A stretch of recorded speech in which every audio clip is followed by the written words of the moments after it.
This podcast is brought to you by the Empowerment Project.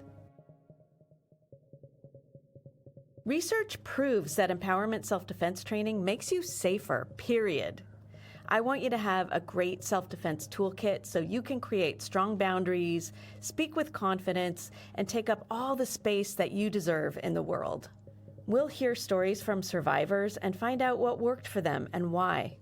We'll interview leaders in the field and talk about tips, concepts, and really easy things that you could do to make yourself safer and interrupt the cycle of violence. I've taught self-defense classes for over 30 years, and I promise to teach you everything I know. Ultimately, I'm going to want you to get some in-person training, but a great empowerment self-defense class is more than just the physical skills. The list of things I want to teach you is endless, so let's get to it.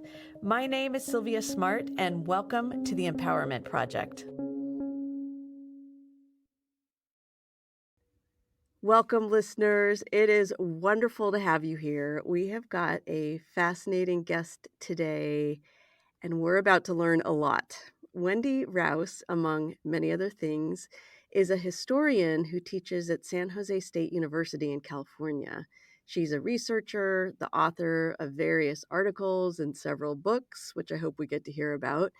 And as the program coordinator for the History Social Science Teacher Preparation Program at San Jose State, she also mentors other people who want to become educators. And just this month, the California Council for the Social Studies gave Wendy the 2024 Higher Education Social Studies Teacher of the Year Award. Congratulations, Wendy, and welcome. Oh, thank you. I'm glad to be here. It's really nice to have you. You're a wealth of information, and I can't wait to dive into the history of the empowerment self-defense movement, the National Women's Martial Arts Federation, and or anything else that you'd like to talk about. It's a lot. There's a lot of history to cover. So, we're going to kind of take it as it comes. But before we do that, I'd love it if you could tell us about yourself, your empowerment journey, and some of the things that led you to where you are today. So, your stories, who and what inspired you along the way, things you're most excited about in your work, and whatever else you would want to share. We are here for you and here for it. Okay, well, that's exciting. So I started kind of my empowerment self-defense journey, I guess, when I started taking karate when I was about 10 years old. I started taking a class in the local recreation district in my neighborhood, and I was just kind of naive. I didn't know much about it, but a friend of mine had signed up for the class, and so I was excited to try something new. And Karate Kid had just come out, so everybody was in that mode, and that began my just absolute passion for martial arts. And I have trained in martial arts ever since. And that I continued through high school and college. That was Shotokan karate is the style that I studied when I was a kid, and then I got my black belt in that. And then in college I started studying Uechi-ryu, which was an Okinawan karate system. And I just loved it, and I continued training, and eventually I started teaching my own students, and I started teaching self-defense classes through the local community, mostly for women and girls. And I just really just loved it. And I didn't really know much about the history of it at all. And I had really limited experience with the empowerment model of self-defense or feminist self-defense. Nikki Smith is a friend of mine, and she introduced me to the Pacific Association of Women's Martial Arts. And so I went to PAMA for the first time, and I was excited by that, and in WMAF and whatnot. But my interest in the history really came about late in my life, actually. And I think that if I were to sum up my empowerment self-defense journey, it really has been just about kind of understanding that we're part of something much bigger than ourselves, so to speak. I'm part of this much longer history. I was a historian by training. I went to school, got my degree in history, and eventually my PhD in history, and I was teaching history. Um, and I was studying like kind of immigration history more than anything else. And during my dissertation, I was going through some old newspapers, and I came across an image that's now the cover of the book Her Own Hero. And it was a woman at the turn of the century, dressed in like progressive era clothing, doing a Palm Hill strike against an attacker. And I was surprised when I saw that image because I thought women started studying self defense in the 60s and the 70s with the second wave feminism. And here, this woman in 1904 was using this kind of classic Palm Hill strike self defense move against an attacker. And I thought, wow, it has this longer history. So I want to know more. So I started to do more research on that. And it eventually culminated in my book, Her Own Hero, The Origins of the Women's Self Defense Movement. Yeah, I really have kind of started to want to know so much more about the history of women's self-defense and how do we fit into this larger story. And so since I started working on the research for that book and that book came out, I've now kind of started looking at tracing it throughout the 20th century into the modern era to really understand the long history of empowerment self-defense. That's so great. And how do you, I'm just curious, how, when you're teaching at the university level, how do you weave this story in to your classes? Or do you? Or what's its place in your academic kind of day-to-day life? Well, I think the nice thing is we do have a lot of freedom to kind of research what we're interested in on our more personal level. But also, I teach US history, and it fits right in because we're constantly talking about the struggles of marginalized people in the United States, especially to realize, their place in society and to fight for their rights and their freedoms and the promise of American equality. And so when I'm teaching students about this long history and these struggles of these groups, I talk about, the suffrage movement and the various waves of the women's movement. And then this kind of fits right in because we're talking about the history of women's fight against violence and specifically against sexual violence and gender-based violence. And so this kind of history of the self-defense movement just kind of makes sense within that larger frame. So I don't talk about it a lot. I don't have a ton of time, but I do get to talk about it a little bit in my classes. That's neat. And do you have any students who've become inspired by you and are doing sort of research or studies that piggyback off it, or does Not that that, happen? I mean, it does like there's some PhD candidates and doctoral students right now that are doing similar work, which is great because they're like exploring other aspects of this maybe that I hadn't thought of. Not at my university, but at other universities for sure. So there is more of a broader conversation now happening around this topic of the history of women's self defense. Yeah, so I think that for sure. I think it's going to change over the next few years as more people do more research and find out things that we just didn't know. Yeah. Yeah. And, anyone who's listening, if this is something that's interesting to you and you want to study it, I bet I know where you can go to study with Wendy Rouse at San Jose State University. Thank you for sharing your story and how you got to where you are today. And where would you like to start? I mean, I'd love to hear more about the history of women in martial arts, of the empowerment self-defense movement as we know it today, of the National Women's Martial Arts Federation. I'd also like to hear more about any of your books that you'd like to talk about. So I'm going to kind of throw the ball back at you if that's okay and see what's most interesting to you today. And we can always record another episode and talk about other stuff too that we don't get to today. So I just wanted to throw that at you and see if you had a feeling of something that was inspiring to you today to talk about.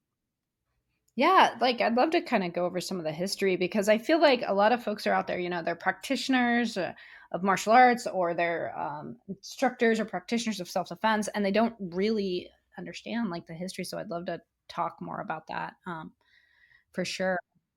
So my book on Her Own Hero, The Origins of the Women's Self-Defense Movement, looks at when women in the United States first began studying self-defense and using it, like boxing and jujitsu, as a way to physically, prepare to defend themselves on the streets. And so what I found in my research is that right around the turn of the century, like the early 1900s, women started learning boxing and jujitsu, in part because of this whole like kind of fear of street harassment, what they used to call the masher. And the masher was basically someone who stood on the street corner and sexually harassed women, either through catcalling or actually like physical assaults. And so it was kind of a broad term that described both of those types of harassments and assaults. And so what we found is that there was a large conversation at the time around how do we stop this? How do we stop this kind of street harassment? And obviously, there's all sorts of advice that women are given through the newspapers and the magazines. But one of the things that pops up is this idea of self-defense. And so this is also coinciding with like this time period when there's like a lot of interest in just like physical fitness, right? Getting out there and getting healthy and trying all these different gyms or all these different new fads of exercise and whatnot. So it kind of coincides just exactly with that. So you have women who are like signing up for classes to get fit. And one of the possibilities is to take boxing lessons. And so this is considered really quite taboo for women who, it's like tennis or golf or something like that. But boxing is pretty extreme. But women start to take it and justify it in a sense as a means of preparing to defend themselves as well from these street harassers. So it kind of becomes, in some ways, it's part of the larger exercise, physical fitness culture, but it's also drawing attention to the very real issues of violence that women faced on the street. And then I have a chapter in the book where I talk about how women in the suffrage movement were also recognizing the necessity of training in self-defense in order to protect themselves in the fight for the vote. Because as women were more and more going out and publicly, protesting and marching and picketing in front of the White House, they were finding that they were meeting violence, that they had counter protesters, hecklers would show up and throw stuff at them or attack them, and so they discovered this idea that maybe we needed some sort of physical training to defend ourselves. So we have small groups of suffragists here in the United States who were training secretly in some sort of self-defense. But probably the most amazing story is the suffragettes in England, the suffragettes, who not only were training in jujitsu to protect themselves from attacks from hecklers, but also from the police, because they found that the police would come to arrest them and would basically just brutally assault them. And they wanted to resist arrest. And so they started practicing jujitsu in secret, not only to resist arrest, but to protect their leaders from getting arrested, who were often thrown into jail for long periods of time to try to prevent them from speaking out on behalf of suffrage. So they trained a whole cadre of women that they called the bodyguard, who were trained in jujitsu to protect. They called them the bodyguard? They called them the bodyguard. And they had to train in secret because the government was watching them. So they kind of did this undercover and whatnot. And they hired Edith Garrett, who was a jujitsu practitioner and teacher. And she taught the suffragettes what she called suffragitsu at the time. Suffragette. I love it. Yeah. So That's great. cool. And until I read your book, I had never heard this term, the progressive era. But from reading your book, it's like late 1800s into the 1900s, right? Like that. Usually like 1900 period. to 1920, sometimes 1890 to 19. Yeah, right around there. Okay. And I had a question while you were talking, and it totally. Oh, I know what it was. So as I read your book, which I thought was fascinating, I there could you talk to us about this the context of women's self-defense in the greater society and things that are similar today, like similar challenges that are being faced today? I just found a lot of crossover.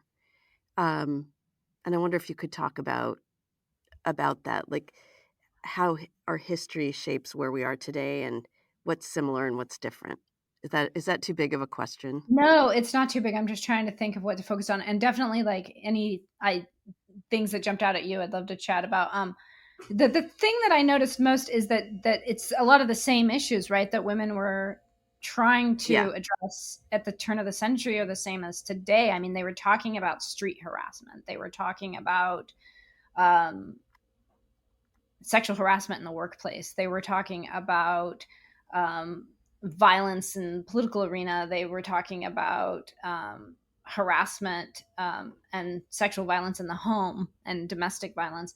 And they were trying to raise all of these issues and to get change, to actually make legal reforms and to get rights, even to have the right to vote in order to make those legal reforms, to make those changes. And they really weren't always taken very seriously, right? That this was seen as a serious issue. And so self-defense kind of emerges in response to that. Like if the system's not going to change, we have to be able to protect ourselves. And so I think that that's very similar to what we see today, right? We still are struggling with these issues, and we still don't see a lot of action always being taken, and women have to learn to defend themselves. People have to learn to defend themselves in order to fight back. Obviously, the venue has changed. Like in some senses, we have a lot of harassment now with on social media and online that leads to real world violence. And so I think some of the ways in which we communicate and the ways in which violence occurs has changed. But honestly, a lot of the issues that they were raising at the time were very similar to now. I think so too. I mean, the other piece that I was thinking of was how I don't want to say easier, um, but that the focus can begin more readily, more easily on stranger violence on the street, out in public. And that what I understand from your book is that we know that there's a lot of violence that occurs in the home, but it's not something that the broader public necessarily wants to think about or even talk about. And that's true in the self-defense movement. Like, people still talk about stranger danger, and it looked to me as though back in history that was also true. Did I read that right? No, that's exactly right.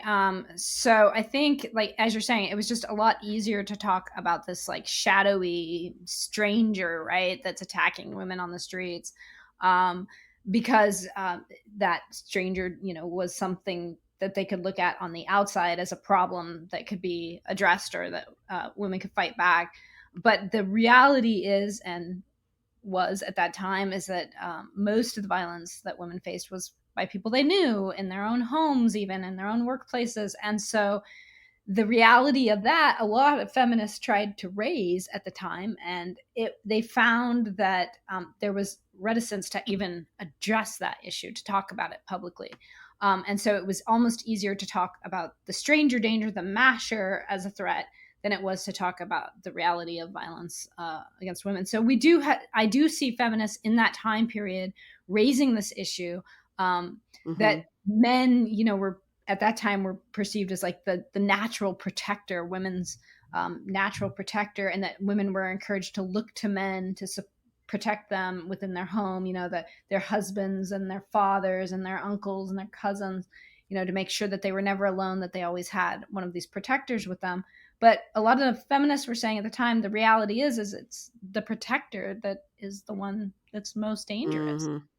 And Yeah. to me, that really resonated, just reading these accounts of these early feminists just bringing up this point, and that we needed to do something about that. I think Charlotte Perkins Gilman was one of the ones that talked about that man is woman's natural protector, though in fact he is often the worst danger that she can hope to meet. And so she was an advocate for women, studying boxing and jujitsu to protect themselves when the law would not intervene on her behalf, when she's in her home and she can't do anything else. And so, but that was a really radical thing to say at the time. I mean, it was radical enough to suggest that women learn boxing and jujitsu to protect themselves against some stranger, but to suggest that maybe the enemy was within the home was really extreme. And so I think that issue kind of got brushed aside, and we still see that to this day in the conversations about violence. Right. Yeah. And your book, by the way, readers, there will be links in the description of this episode to find the book, to buy the book. And there are other books also that Wendy's written, and I really recommend them. Really good read. If you don't mind, I'd like to read just a little bit. Yeah, that'd be great. Which I loved. Cool. All right. I found this on page 189 in the conclusion. And so it's just a paragraph, and I'm going to read it. Despite its varied origins, the significance of this movement was profound. At its most basic level, it fostered a belief in the necessity of women's self-defense as a means of preparing women to protect themselves from violent attacks by strangers on the city streets. At the most radical level, women's self-defense represented a physical challenge to the existing patriarchal order and resistance to the political and personal subjugation of women. Although the reasons women pursued self-defense training may have varied dramatically, the very act of learning a traditionally male-dominated physical art contested gender stereotypes and stretched the boundaries of acceptable female behavior. Practitioners of self-defense attempted to create new social norms that challenged the idea of women as weak and in need of male protection, suggesting instead that women were powerful and capable of protecting themselves. Astute women's rights activists recognized the significance of the birth of the women's self-defense movement as a revolution of sorts, as it represented the physical embodiment of feminist ideals. I love that paragraph. Oh, good. Thank you. That's a good one. Yeah. And in many ways, I'd say my sense is that when we're teaching empowerment self-defense today, it embodies some of those same things, because when you know that you can physically protect yourself and you feel confident in your physical skills, you also know that you can stand up and you can speak up and you can set boundaries and you can call people out and you can hold people accountable. And there's nothing more empowering than an individual or a group of people being able to do that, especially, in our current climate, I would say. So anyway, that's my little soapbox. After I read that paragraph, it made me really happy. Yeah, no, totally. I mean, even, we all have had that experience, those of us that have studied some sort of self-defense or martial arts. I mean, when I was a kid, I was just a kind of a little nerdy kid, liked history, liked school. And, I was picked on and bullied quite a bit. I was kind of gender nonconforming in my day before we called it that. And I think when you start to study martial arts or any kind of physical activity like that, and especially I think with self-defense and martial arts, you learn that you are capable of doing more than you thought you could do. And that sense of physical empowerment does lead to this kind of broader total empowerment. And I think that resonated with me as well when I'm looking at these women during this era, recognizing that they have the ability to be able to speak out. And sometimes that's all it was, right? To be able to defend themselves is to be able to speak out and fight back. And so this really did kind of make a profound difference, I think, as well, in my own understanding of this long history and connecting it with my own personal experiences. Yeah, and I have so so the progressive era, if it ends around the 20s, the 1920s, and then this second wave feminism starts like 60s, 70s, where women are working, teaching one another martial arts and self-defense.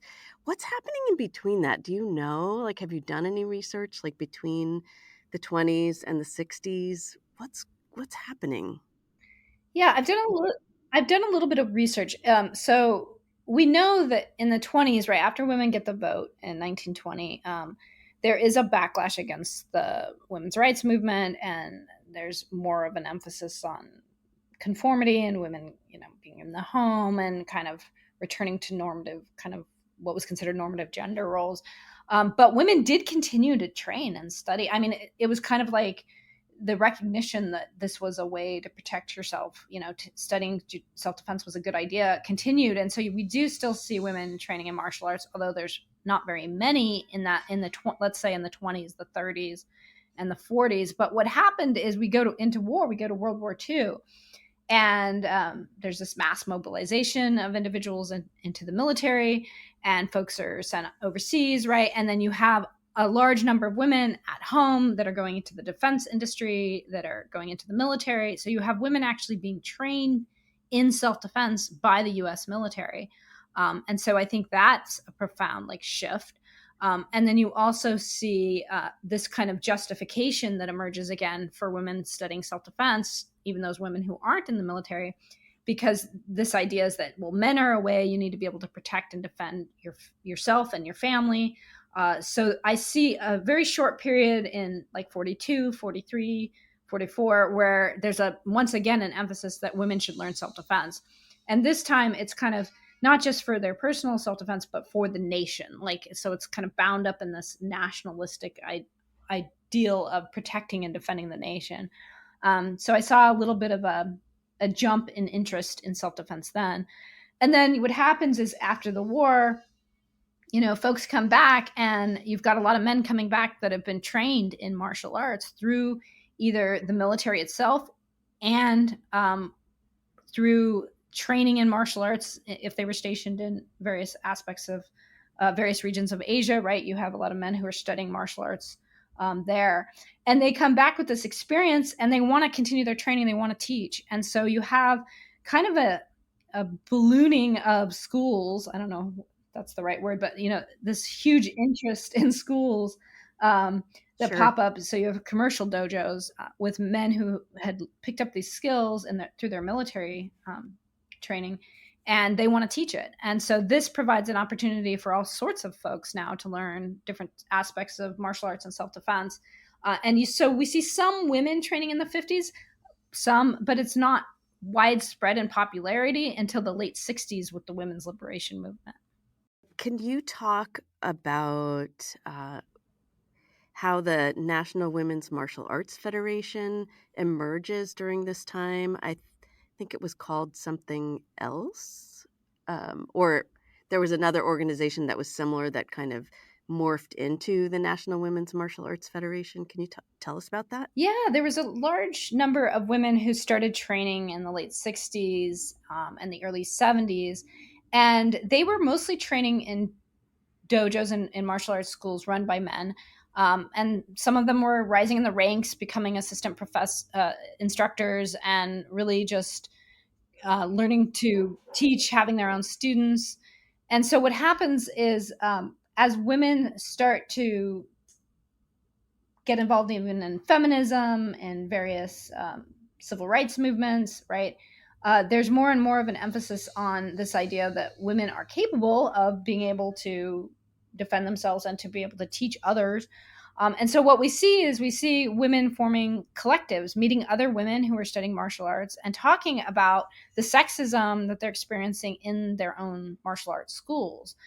So I think one of the earliest collectives happened in New York around 1972. It was the Women's Martial Arts Union.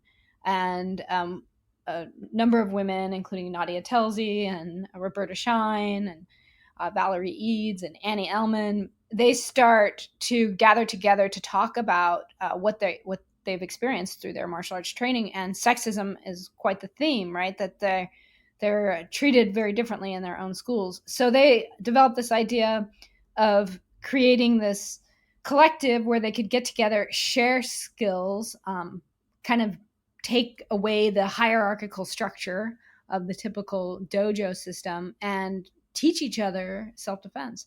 And they start to advocate for women teaching women self-defense and making it more widely available. And so they're one of the first groups, and then we see similar collectives like that developing across the country.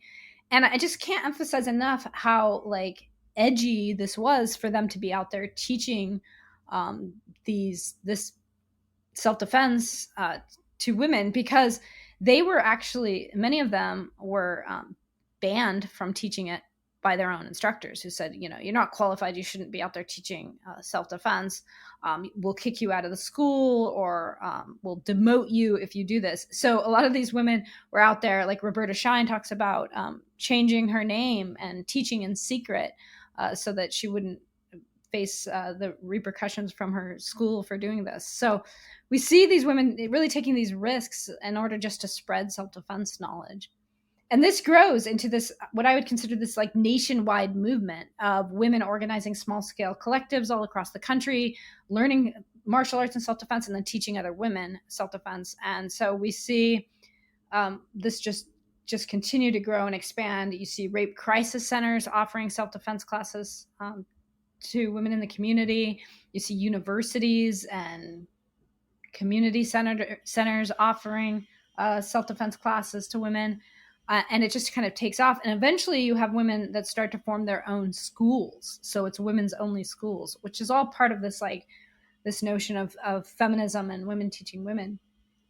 And this eventually leads to a series of conferences that are held where women across the country start to make connections with other women who are teaching self-defense.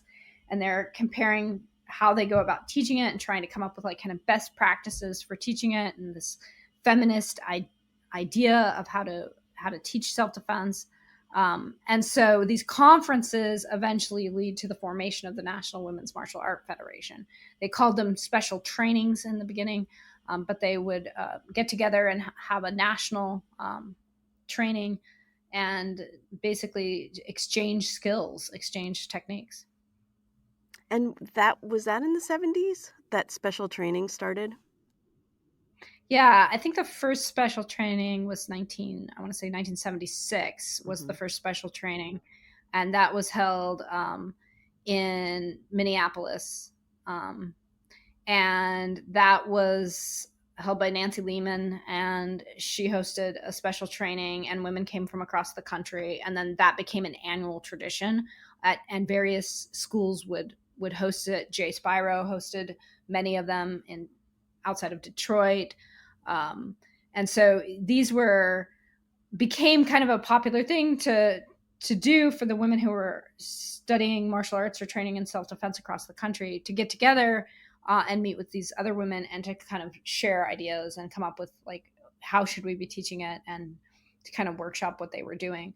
And then eventually they started talking about, well, maybe we need some sort of official organization if we're going to keep doing this as a way to essentially, make sure that it keeps going and that they have the ability to organize. So in 1980, they start talking about how to put together the federation, and eventually the National Women's Martial Arts Federation formalizes in 1982.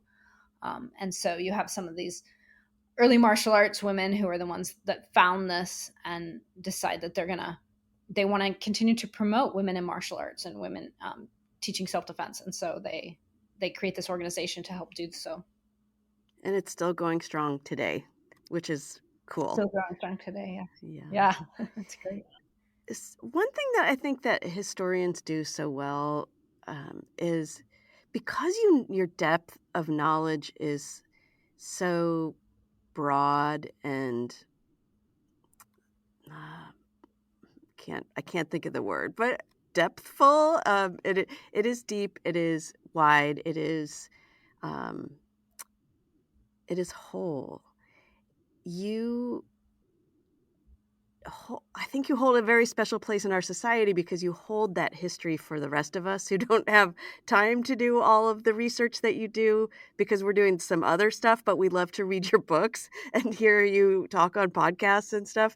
But one of the things that I feel like you have, besides holding that perspective of where we've come from, is being able to take that and see how far we've come, and then to conjecture a little bit or to think a little bit about the future with hopes and dreams. And so my question for you is, what do you think is next? Like, when you look forward, what brings you hope? What brings you joy? What do you think we might be in for? What are some things that are coming our way?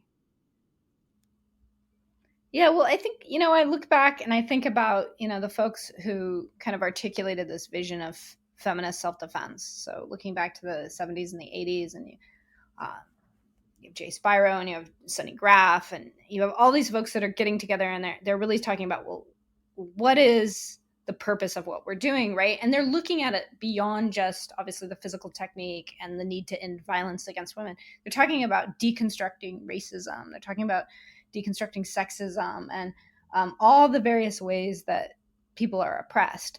And I think that looking ahead, I think that's what gives me hope, is that this articulation of feminist ideas of self-defense continue to be the core of what is now empowerment self-defense.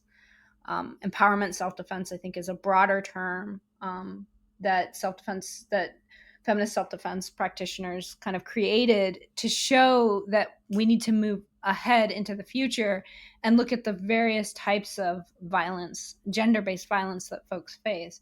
So I think it's a broader framing of it, right? That looks at, Mhm. that takes the heart and soul of feminist self-defense and continues that, but looks at this larger context of violence and looking at the various forms of privilege and oppression, Yeah. that aren't just about gender, that it's about race and class and nationality and ability and sexuality and all the various types of violence that we face.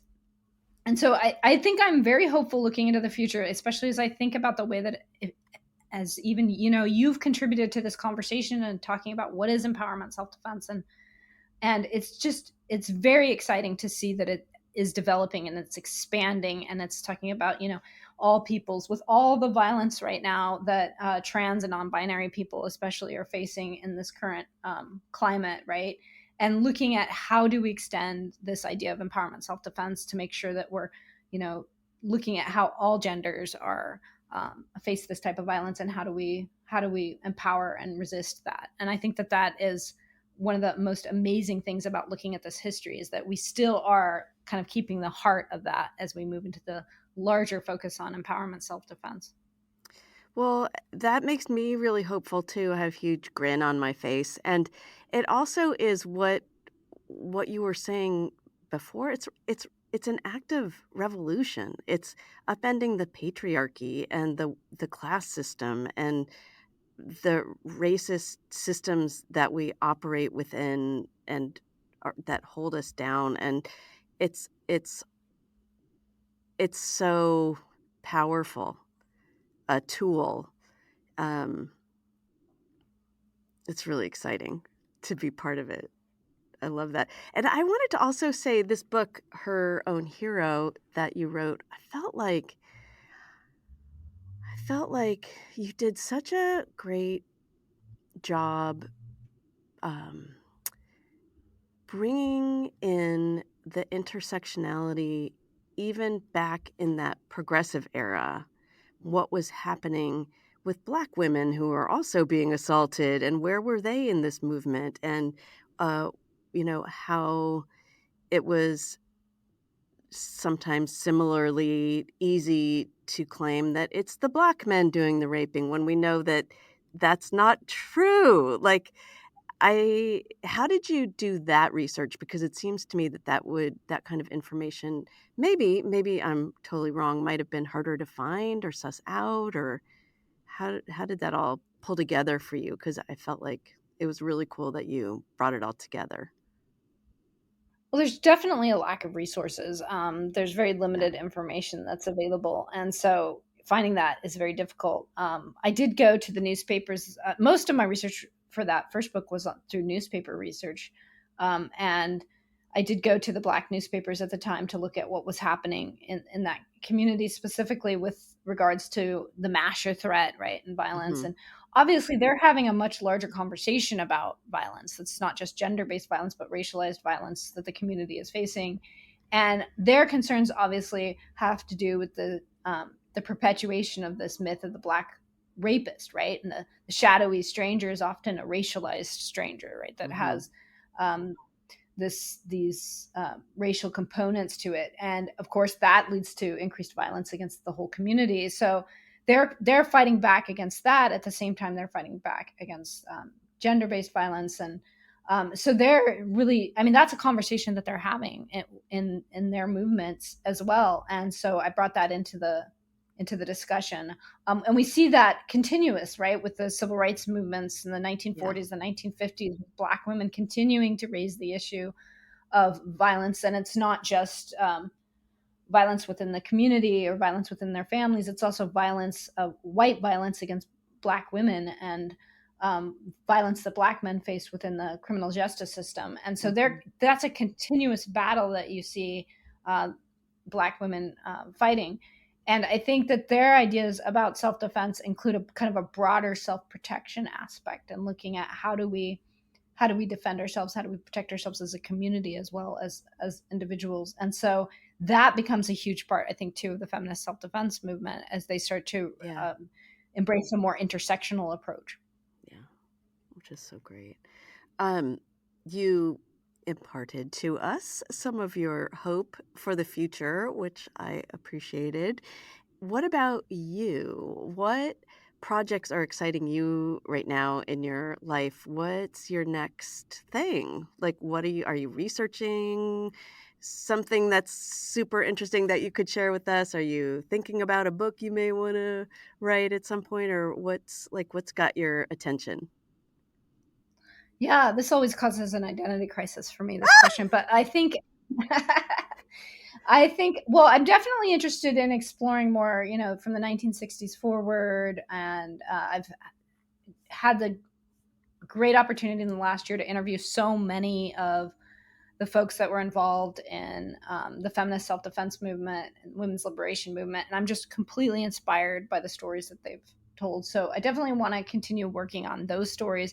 If nothing else, if not writing them, but at least preserving those stories. Because as you mentioned, the National Women's Martial Art Federation is the longest standing, largest organization committed to empowerment, self-defense, and I think like just preserving that history and making sure folks know about that history and Palma's history and just all of these organizations that have been so instrumental. So I'm working on that. I also have other projects that are related to LGBTQ history that I'm working on. But yeah, it's really important to preserve what we can. And I encourage everyone out there, you have a history. And your schools have a history, so make sure you preserve your own history in the movement as well. Right. Good point. Good point. We're kind of starting our wrap up, and I love chatting with you. Is there anything that we haven't talked about yet that you want to bring into our conversation, or anything we haven't talked about, anything that you want to make sure that listeners know about? I think we've covered everything. I can't think of anything. Yeah, you don't have to have an answer. This has been very informative and fascinating and interesting, as I knew that it would be. You've got a lot of history that we can learn from. There is one more thing I did want to ask you before we wrap up, which is, when I was reading your book, your research was such that you had stories. You had actual stories of women who defended themselves, and I wonder if you have any off the top of your head that you could share with us, like self-defense success stories from way back when. Sure. I think I often start with this story. Nellie Griffin was a telephone operator, and she lived in Oakland around 1905. And she was walking home from work one evening, and this man came up behind her and started making inappropriate remarks. And she just tried to kind of, keep walking, ignore him. But he just kept following her. And so even as she walked faster, he just sped up. So eventually he caught up with her. He grabs her arm and she says, "Let go." And he doesn't. So she turns around and she musters up the courage to punch him right in the face. And this is a shock to him. I guess he didn't expect her to fight back. And so he starts screaming and crying. And then the police show up and they are absolutely like surprised that this woman actually had the courage to fight back. And so an incredulous reporter arrives on the scene and asks her, why did you punch him? And she said, "Look, if you had to deal with this, if you could know what it's like to endure these everlasting insults that women do, you would understand why I acted tonight. And I've waited too long for somebody to try to take up the fight for me, and no one's ever volunteered, so I had to assert my own rights." That's awesome. That's a great story. That's wonderful. Do you have any others that you just love to tell?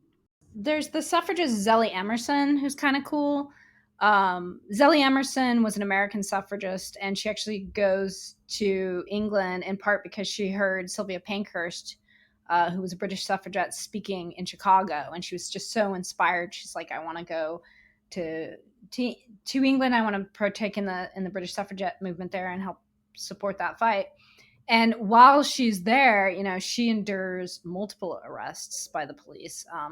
And they would use their batons and hit the suffragettes. And she had actually fractured her skull twice in these police incidents. Wow. And so she got so upset and she grew so militant that she eventually, starts studying jujitsu with the British suffragettes. And eventually she would carry clubs in order to fight back against the police. So she's just an example of one of the suffragettes who became very, very active in jiu-jitsu and an advocate for suffragists fighting back if necessary to protect against the violence that they were facing. She was definitely a bodyguard. Yeah, for of sure. Of her own self and own friends and people like that. It's a great story. Thank you so much for being here and for sharing your wisdom and your research and your stories with us, so that we can learn about our history and think about it from the perspective of where we are now and where we want to go in the future. It's been really great talking with you. Thank you for being here, Wendy. Sure. Thank you so much. You're so welcome. It's affirmation time. This is how I end every self-defense class. It's kind of cheesy, but it's very cool, and this is how it works. We're going to do like a little call and response. If you can say this out loud, if you can repeat after me, do it, because it's important, I think, for you to hear your own voice. But if you can't, like if you're on a crowded subway or someplace where it's embarrassing, don't worry. You can also just say it inside your head. Okay, so I'm going to say something and you're going to repeat it after me. I'm going to give you space to do that. And at the end, we're going to say yes. Here we go. Repeat after me. I am worth protecting. I love myself. I belong. I deserve to take up space on planet Earth. I am a strong and powerful person. Yes! Woohoo! And hey, as a wrap-up, will you do me a favor? Will you do all the things that you do when there's a podcast? Like, will you tell your friends? Will you subscribe? Will you come back each week, communicate with me, review this podcast? Like, all those things to help get more bandwidth, help more people find out about it. That would be super awesome. Take a deep breath. You are amazing. Thank you for being with me. See you next time.